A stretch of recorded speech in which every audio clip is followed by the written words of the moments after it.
Hi everyone, in this video I want to talk about two AR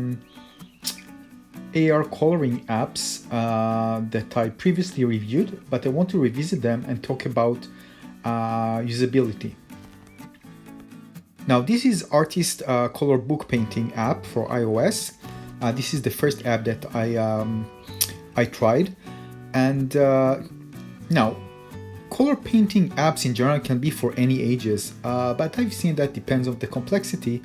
Some of the coloring books that I've seen on Amazon are rated about for ages around 2 to 6 or 8. But of course there are coloring books for adults as well.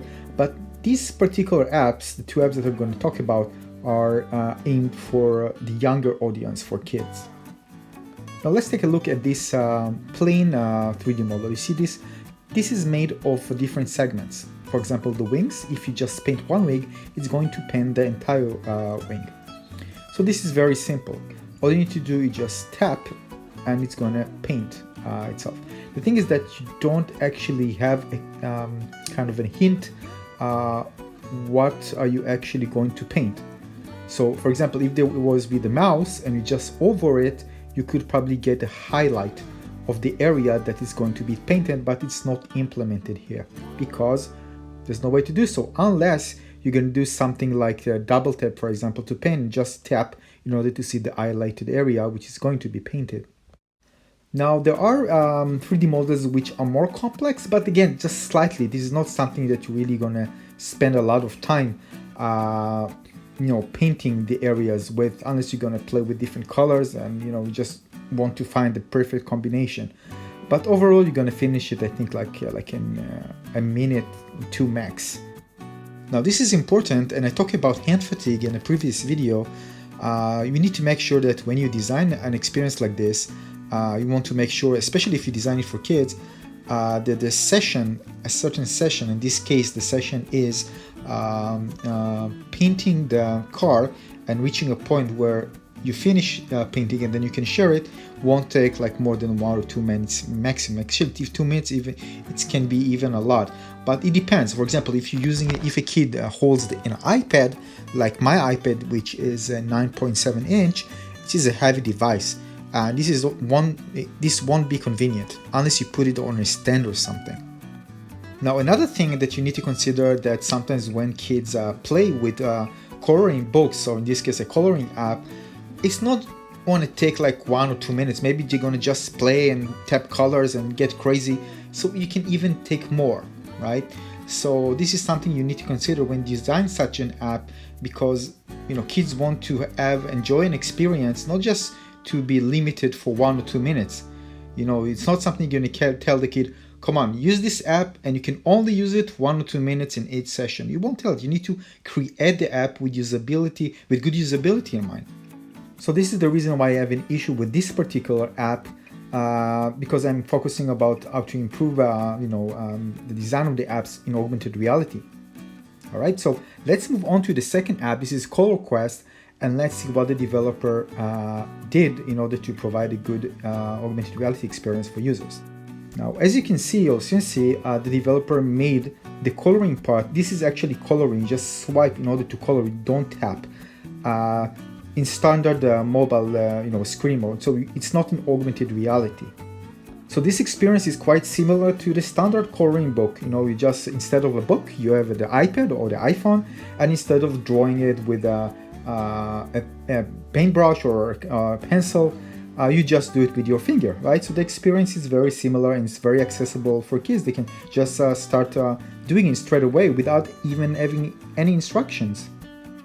Then you also need to consider that even changing colors, everything, changing the width and colors, it all takes time, a few seconds, and by the time you finish you're fine with what you created, you find out that like you spend like 5-6 minutes on this. So this is really important. So instead of making this in augmented reality, it was designed in a standard mobile view. Now if you have like an AR glasses, for example, you can just use hand gestures or a controller to do this. But again, there are restrictions for this as well. So here you can see I'm just spawning the character that I actually painted in augmented reality. So only this part is in augmented reality. You can't color the 3D model itself. It's just, just for having fun and just showing people the cool character you just painted, and see how it turns out to look in 3D in augmented reality in the real world. Now this is something that you're probably going to have some fun. You're just going to look at it, move around, and going to take a picture or a short video and then share it with your friends in social media, for example.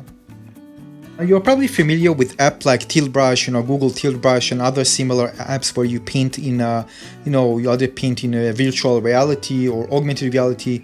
But those apps were actually designed, for example, Tilt Brush was designed for virtual reality, where you actually wear a headset and your hands are free, and the only thing you hold is the controller, and you just use it like a paintbrush in order to create some really interesting artworks. Now, if you're designing a coloring app for kids in augmented reality in mobile AR, I'm not talking about using AR glasses or designing for virtual reality now, you want to make sure that you give the option to save the work, because sometimes there's something more complex which might take a long time to finish, and the kid will want to continue to work on it on a later time. So instead of just when the kid closes the app because he's tired for any reason, you want to give him the option to just load it again. So this is an important consideration, something that you need to consider adding in your coloring app if you are designing for kids, but also for adults for any age. This is a very useful feature because sometimes you just start to work, you won't finish it, and you want to continue it tomorrow or in a later hour in the same day.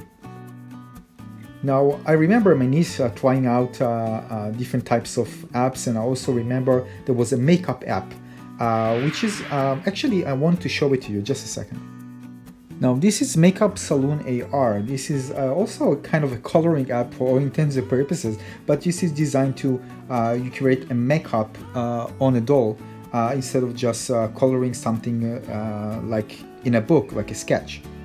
You can clearly see a kid using this app and playing even 10-20 minutes on it, right? Because this can take a long time, and of course, using mobile AR for this wasn't a comfortable experience. Even when most of the time you point the device down, and again, I'm talking as an adult, and I felt a bit uncomfortable doing this, but I just can't imagine what a kid will feel if they hold the device in their hand and try to use it in order to create makeup for this doll for like over 5 or even 10 minutes. It's going to be a bad experience.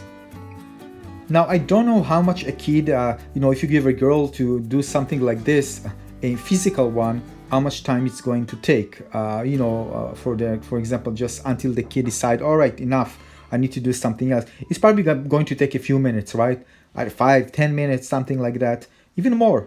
So this is something that you need to take into consideration when developing this type of apps. Again, that's why I brought this one, the makeup app, because it's quite similar to the coloring app that I previously reviewed. Now, there is another option. If you take this app, for example, what you can do, and this is going to ruin the immersion of the AR experience, you can actually detach maybe create a button that you detach the doll, the head of the doll, and what you do is just position it anchored to where the camera is located, when the device is located. For example, if the user just move the device pointing down or up or the side, the doll moves with it. So it's not positioned on the surface, it's just located even in mid-air, just in front of the device all the time. So giving the user an option like a detach button, where the user can actually switch between the two modes. One, there's surface scanning, where the character is positioned on top of a surface, and another mode where it can be played, it doesn't matter when. You can see it on your bed, even in the dark, and you can use it, and the character will just move and be always placed in front of the device. Now, if you're already doing it, you're better off also just allow standard 3D mode, because if you play in the dark, it doesn't matter if you use it in augmented reality.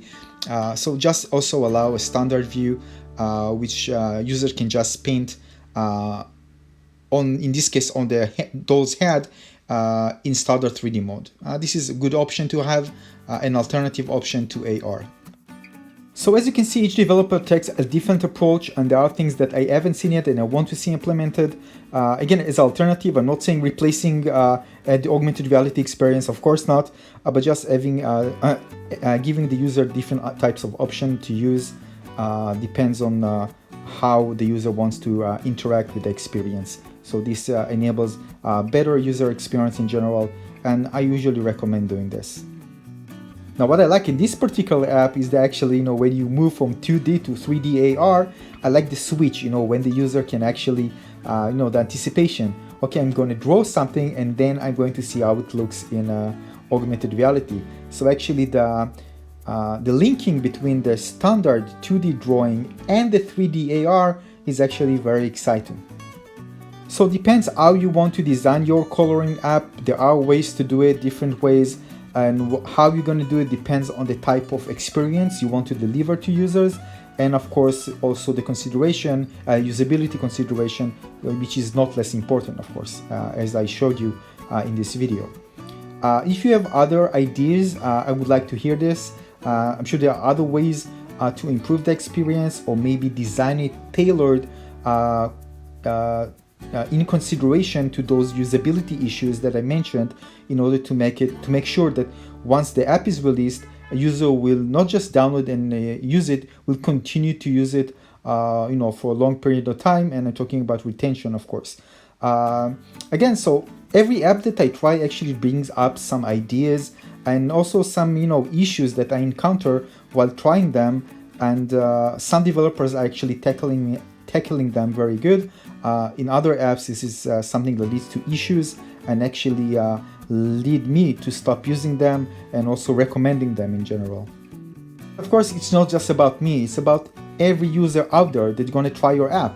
If a user, even if the app is really fun and enjoyable, if you reach at some point something that physically can cause you to feel uncomfortable using it, you're just gonna stop using it, even it's very, very entertaining, and I've seen it. I played some shooters, first-person shooters, were so much fun, but my hands got tired, especially with my iPad, by the way. Got tired and I eventually had to stop. So this is it. I'm not going to do any user experience videos of any app that I do, but some of them are worth discussion, and I want to bring things up so developers can learn from it when designing apps for augmented reality. If you enjoyed this video, please don't forget to like and subscribe. And I'm going to bring you more videos of this type, talking about usability when designing apps for augmented reality. Thanks for watching, and I see you very, very soon. Bye bye.